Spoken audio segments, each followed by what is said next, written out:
आम संस्कृति और आम परंपरा रे वार्षिक उत्सव पालन। नवरंगपुर जिल्लार पापड़ाहांडी ब्लॉक रो सेमला आंचलिक साधन केन्द्र अंतर्गत सरकारी प्राथमिक विद्यालय यूदिशारी गुड़ारे आम संस्कृति और आम परंपरा कार्यक्रम रे मुख्य अतिथि भावे आंचलिक साधन केन्द्र संयोजक बाबूलाल सागर सम्मानीय अतिथि भावे दैतारी पूजारी योगदान करथिले।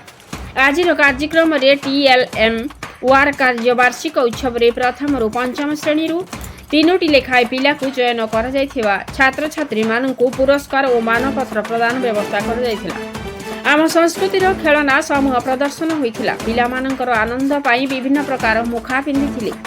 से पिला मानक मध्यरे अपूर्व आनंद लहरी देखा जाउथिला। सीआरसीसी बाबूलाल आम संस्कृति और आम परंपरा बाबद रे आलोकपात करने सह वार्षिक उत्सव रे पिला माननको भल मनीष करी गढ़िबा पई छात्र छात्री पिता माता और अभिभावकर सहयोग पाई मत देथिले।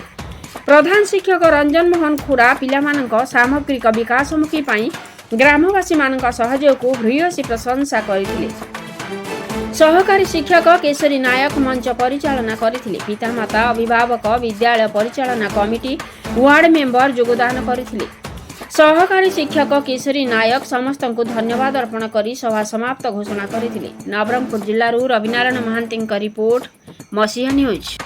आपण मसीहा न्यूज यूट्यूब चैनल को सब्सक्राइब कलेनी कि जदि करिना हंती एबे करनियंतु। एहा सह मसीहा न्यूज रो फेसबुक पेज को और ट्विटर को फॉलो करंतु। ता सह मसीहा न्यूज रो ऐप आसी गलानी। निज मोबाइल रो प्ले स्टोर रो डाउनलोड करनियंतु। जय जगन्नाथ। विद्यालय यूदिशारी गुड़ा आज विद्यालय आम परंपरा आम संस्कृति रे वार्षिक उत्सव पालन होछि। शिक्षण सामग्री प्रस्तुत होइतिला।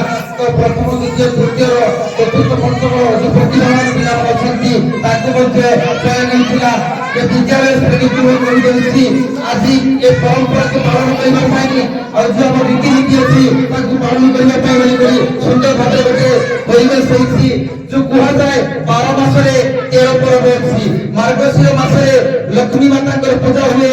कार्तिक मासरे से शिव भगवान कर पूजा हुए और से शीतल षष्ठी मध्ये पर्व हुए। और जतने कृषकटा धान बुणी थाए और धान गदा होला परे धान केंडा होला परे से कोन करे पूजा पाठ करे और खाई खाए। ए भलिया जतने शिव लगेछि जने मा से सुंदर भाबरे घर होला परे भोजन करी कर कोन करछि से घर को मध्ये खाउछि भगवान पाटी करछि। ये होछि हमर परंपरा। इति मध्ये विभिन्न माटीरो खेलना जाको आनिछन्ति हमर शिक्षक बंधु और पिला मध्ये प्रस्तुत करछि। से पाके सुंदर भाबरे सभा करछि।